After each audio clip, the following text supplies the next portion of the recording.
Chapter 1, Welcome to the Journey, Why Learning English Needs the Right Methods. Hey there, and welcome to DDC Learning English, Deep Dive Conversation. I'm really happy to have you here today. I've come out into nature, surrounded by the sound of birds and fresh air, to give you one of the best language learning episodes ever. Let's take a long walk together. A 10-hour walk. Through this audio journey, we will explore the best and worst ways people try to learn English. But first, let me ask you a question. Have you ever studied English for weeks or months, and still felt like you weren't making any progress? If yes, you're not alone.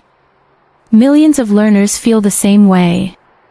They follow a plan, buy books, even take classes, but something is missing. That something is usually the right method. The problem isn't you. It's the method. The biggest mistake many people make is this. They believe that working harder always means learning better.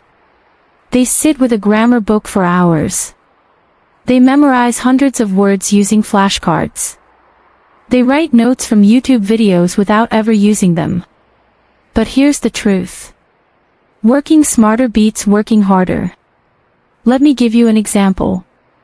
Two learners study English for 1 year. One watches grammar videos every night.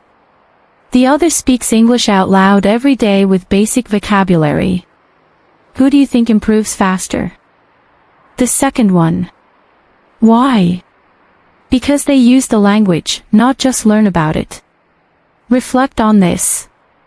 Here are some questions for you to think about. Are you learning about English or learning to use English?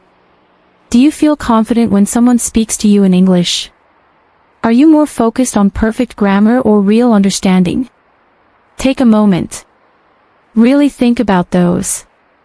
Because the way you answer will tell you if your method is helping you, or hurting you. A better start, connection, not perfection. Learning English is not about knowing every word in the dictionary.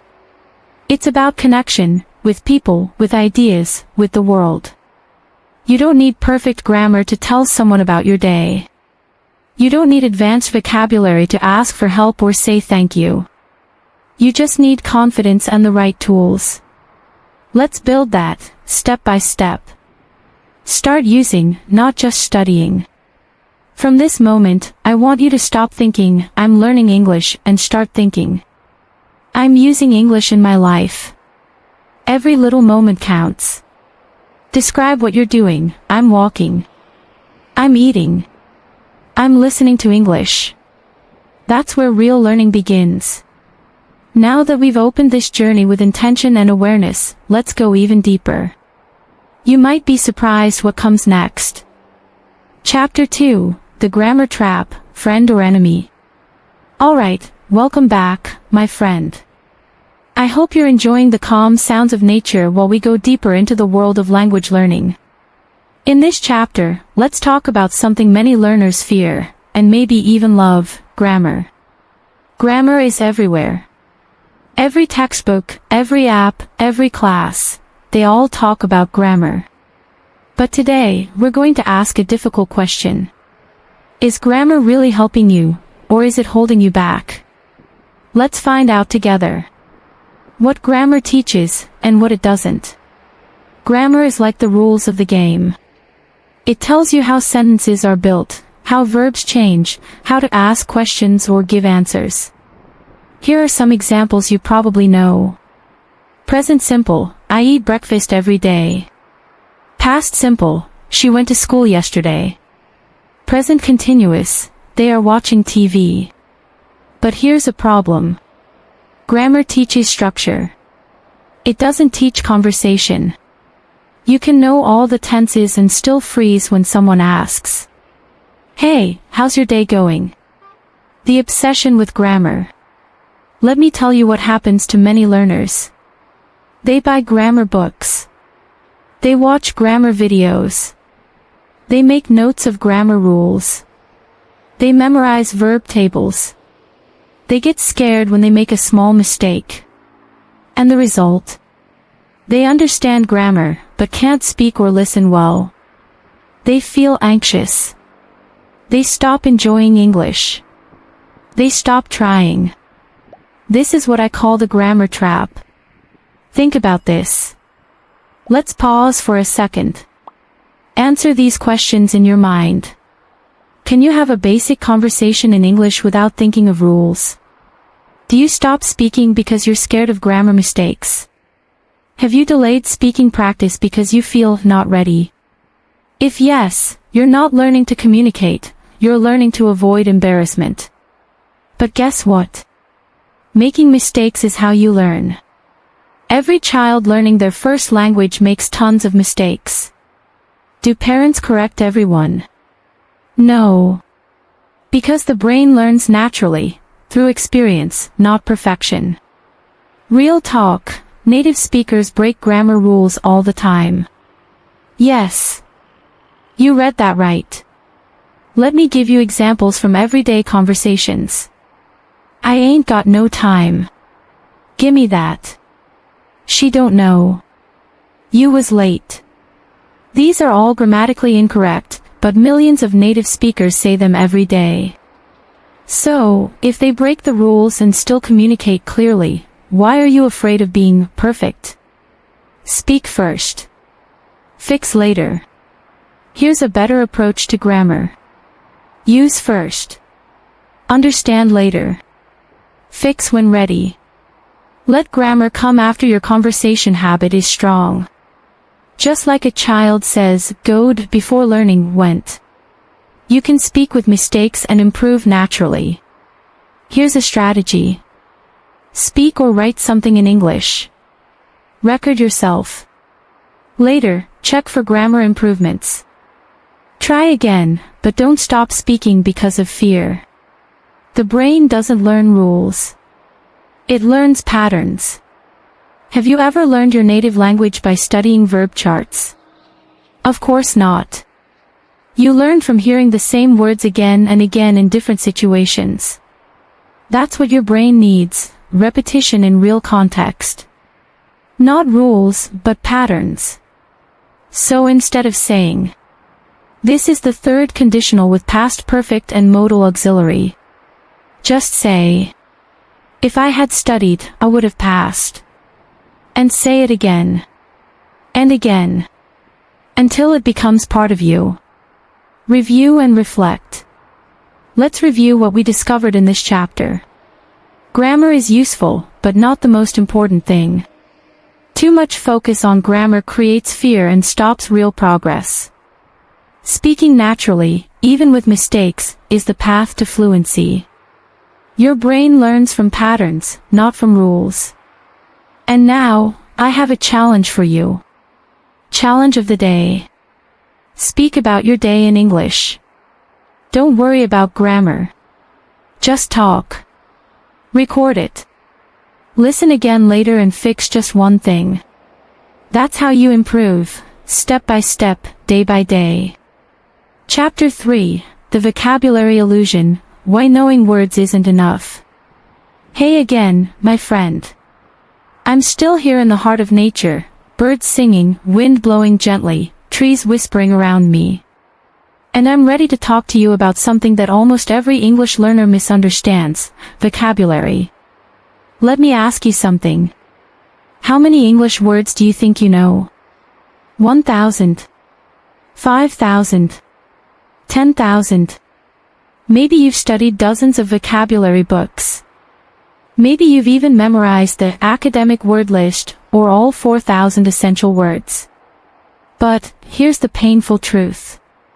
Knowing words is not equal to speaking fluently. Let's dive deeper into this illusion. The passive vocabulary trap. You may know a word when you see it. You might recognize it in a video or in a book.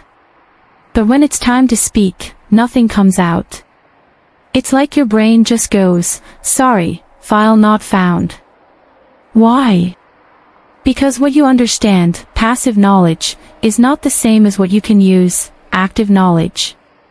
Passive vocabulary equals you recognize it. Active vocabulary equals you use it without thinking. And guess what? Most learners have huge passive vocabularies. But their active vocabularies are very, very small. Real-life example. You learned the word concerned. You saw it in a sentence. I'm concerned about the environment. You understand it. Easy, right? But one day, your friend tells you, my dog is sick. You want to say something like, oh no, I'm so ___ about that. But, nothing comes. Your brain freezes. Why? Because you never practiced using the word concerned in your own sentences. It's like learning to drive by watching YouTube videos but never sitting in a real car. Learning words is not equal to learning how to use them. Imagine this. You learn the word sincere.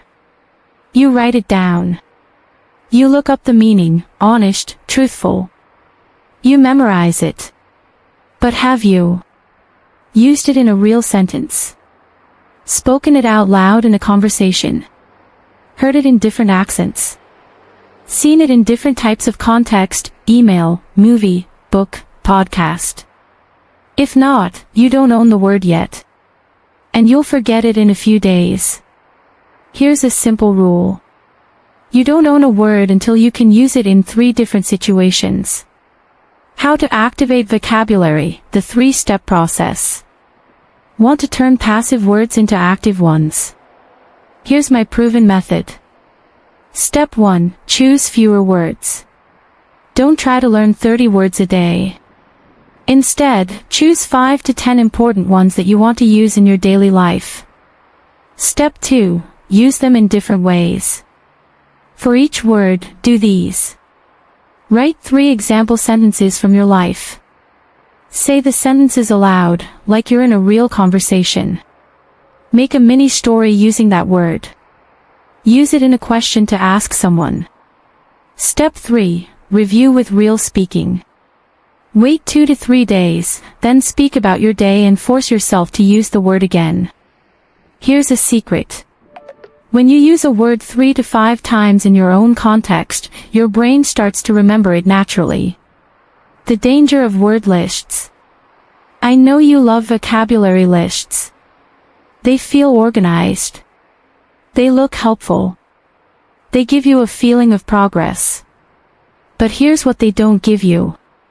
The ability to use the words naturally. Emotional connection to the words. Context that helps you remember.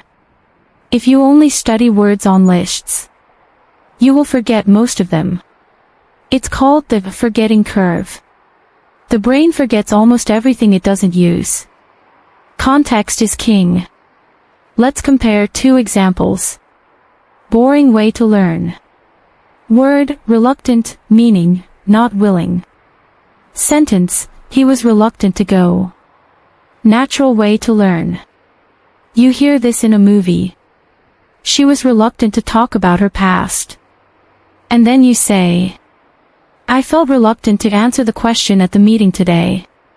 Then you write, my friend was reluctant to join the trip, but she finally said yes. You see, that's real learning. It sticks. It matters. It becomes part of your story. Repetition with emotion equals memory. Let me give you another secret. The brain remembers what you feel. That means if you learn a word while laughing, crying, feeling embarrassed, or proud, it sticks. That's why TV shows, personal stories, funny conversations, and real-life situations are 10x more powerful than flashcards. Flashcards don't have emotion. But your voice. Your story. That's unforgettable. Time to reflect. Let's stop and think again. Are you learning too many words and using none? Are you spending more time writing than speaking? Are you emotionally connected to the words you learn? If yes, it's time for change. Challenge of the day. Pick 5 useful words. Use them in a voice message to a friend. Or record yourself telling a story using all 5. Don't be perfect. Just be real. Chapter 4, Listening Like a Native, How to Train Your Ears for Real English. Welcome back, my friend. I'm still here in this peaceful natural place, leaves dancing in the wind, birds whistling their songs, and I hope your mind is as calm and focused as this moment, because we're going to dive deep into a skill that changes everything, listening. Let me ask you this. Why is it so hard to understand native English speakers? Even if you know the words, even if you understand grammar. You hear someone speak and all you get is, blah blah blah. Let's uncover the truth. The listening myth. You've probably heard this before. To get better at listening, just listen more. But is that enough? Imagine this. You want to be a great musician. Would you just listen to music for hours? Or would you study the notes, imitate, repeat, and train? Listening is not passive. It's a trainable skill. Why you can't understand natives? Here are the real reasons. 1. Connected speech. Natives don't speak word by word. They say, "Did you eat? Did ya eat? I don't know, I dunno. Let me see, let me see." You've learned words separately. But real English is connected, fast, and messy. 2. Weak forms. Natives reduce unimportant words. I'm going to go, I'm gonna go. What do you want to do? What do you want to do? These weak forms make it hard to catch the meaning. 3. Stress and rhythm. English is a stress-timed language. That means some words are louder and longer, while others disappear completely. I want to go to the store. The rest? Almost invisible. What most learners do wrong. You watch Netflix. You listen to podcasts. But you're still confused. Why? Because you're not training, you're just consuming. Here's a painful truth. Listening more doesn't mean listening better. You need to learn how to break listening into parts. You need a method. The deep listening method, 4 steps. This is the strategy I want you to follow. Step 1, choose short, real material. Forget hour-long podcasts. Start with 30-second real conversations, YouTube clips, or TV scenes. Step 2, listen without subtitles, first. Try to understand the overall message. Don't panic if you miss words. Ask yourself, what's the mood? Who's speaking? What's the situation? Step 3, use subtitles to break it down. Now watch again with English subtitles. Pause after every 1 to 2 sentences. Repeat out loud. Imitate the rhythm and intonation. This is called shadowing, and it works. Step 4, listen again without subtitles. Now go back. Listen again without subtitles. You'll understand much more this time. Do this every day with 1 to 2 minutes of material. Not 1 hour. Just 2 minutes deeply. Focus on chunks, not words. Native speakers speak in chunks, not separate words. Examples. At the end of the day. Kind of a big deal. You know what I mean. I'm not sure about that. These are like Lego blocks. They carry meaning together. Instead of listening for individual words, train your ears to catch phrases. Repeat, repeat, repeat, with emotion. Here's what most learners never do. Repeat the same clip multiple times, emotionally. Why emotionally? Because when you speak or listen with feeling, your brain remembers faster. Act out scenes. Copy actors. Use your face. Use your voice. Be dramatic. Be alive. Example practice routine. Let me give you a 10-minute daily routine. Choose a short scene, 30 to 60 seconds. Watch it without subtitles, 1x. Watch it with subtitles, 2x. Pause after every sentence, repeat, shadowing. Close your eyes, try to say the full dialogue. Watch again without subtitles. Do this every day. You will train your ears like a native. Recommended listening resources. Here are some great materials. Easy English, YouTube Real Conversations on the Street. BBC Learning English, clear and slow. English Class 101, great short clips. Friends/The Office/Modern Family, natural, funny, emotional. Choose one. Start small. Go deep. Let's reflect. Time for some deep questions. Do you listen passively, or do you actively train? Are you practicing connected speech in real chunks? Can you imitate a 30-second native conversation perfectly? If not, don't worry. That's why we're here. Challenge of the day. Find a short native dialogue. Shadow it 3 times today. Record yourself. Compare. You'll feel the difference. Chapter 5, Speaking Fearlessly, Break the Wall of Silence. Hey again.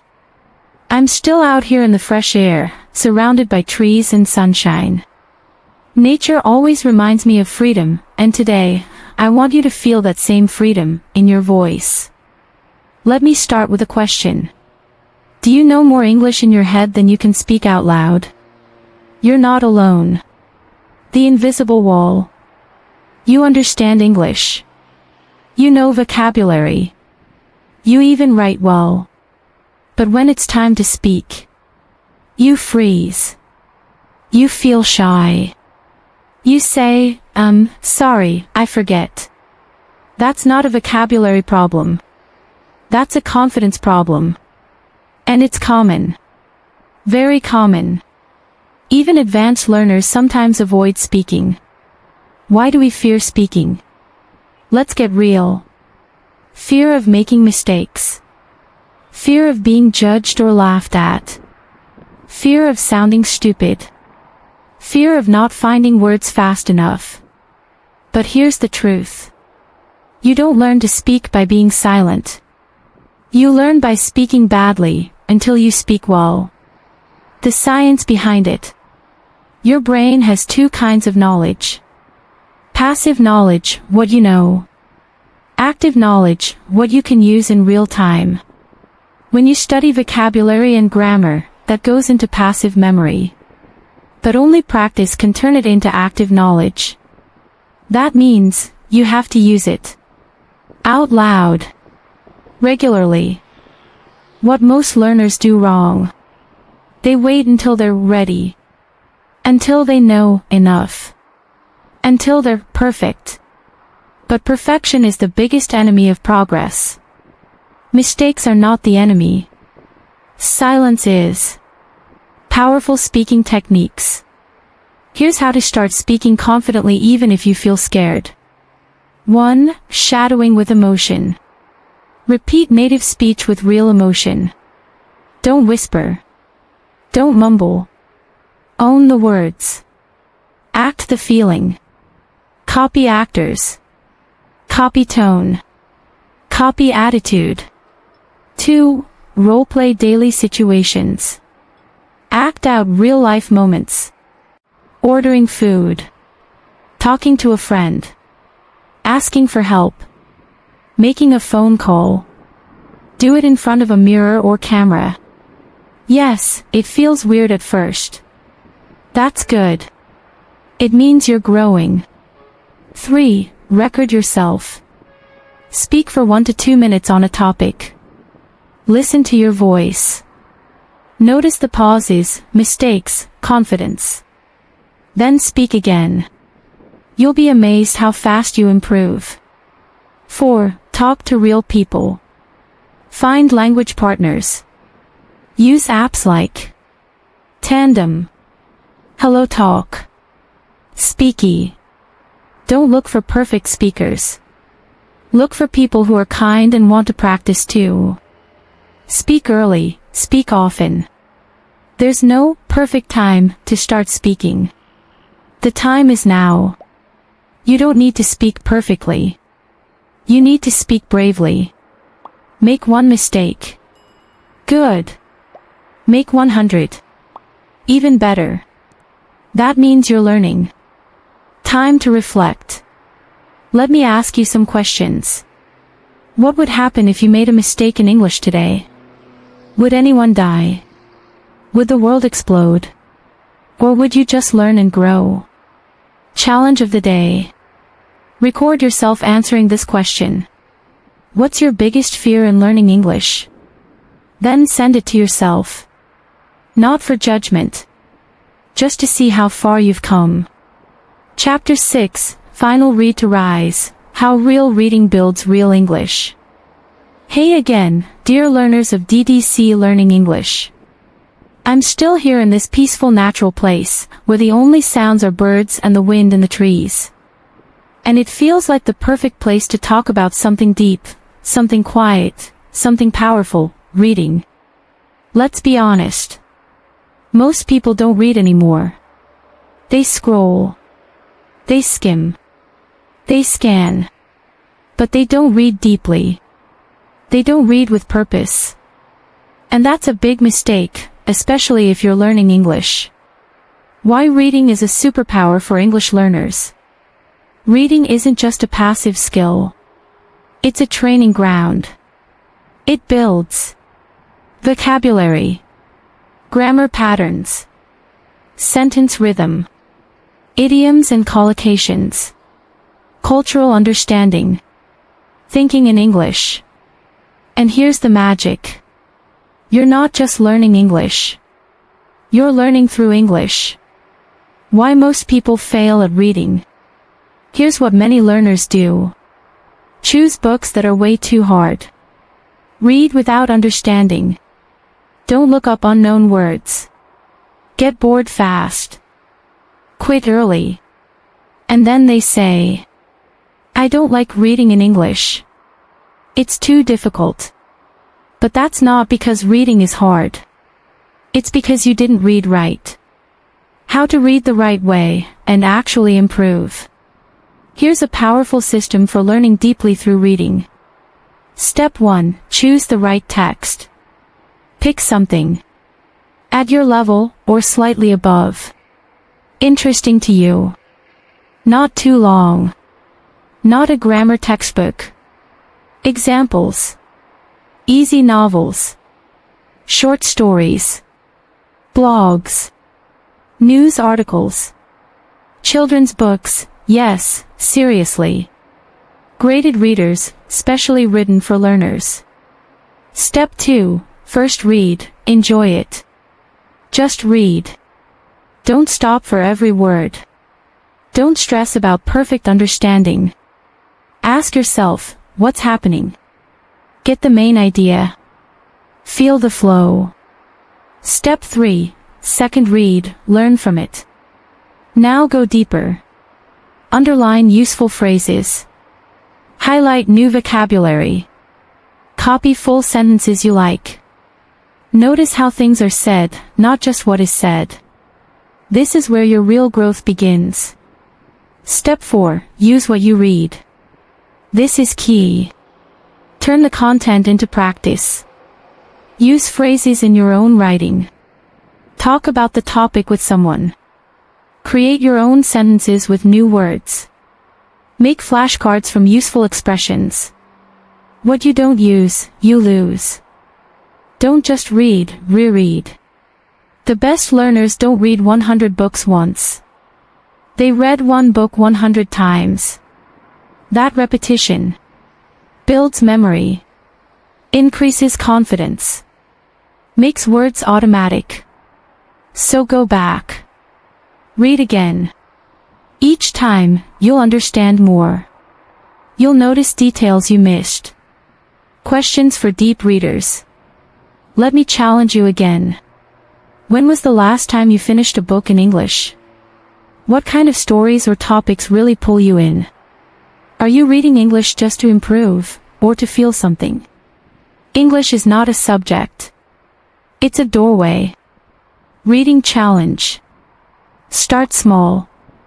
This week, choose one short story, or one article, or one chapter of a simple novel, and follow the 4 steps. Read, reread, highlight, use. Then come back next week. Choose something a little harder, and grow again. Here under the sky, where everything is calm, I want to leave you with one final idea. Language is not something you memorize. It's something you live. Don't lock English inside a book. Don't keep it trapped in your phone. Live it in your words, voice, routine, reading, mistakes, moments. If you remember just one thing, the best way to learn English is to use it like it's already yours. Talk with it. Read with it. Dream in it. Fail with it. Laugh with it. Cry with it. And you'll wake up one day realizing you didn't just learn English. You became English.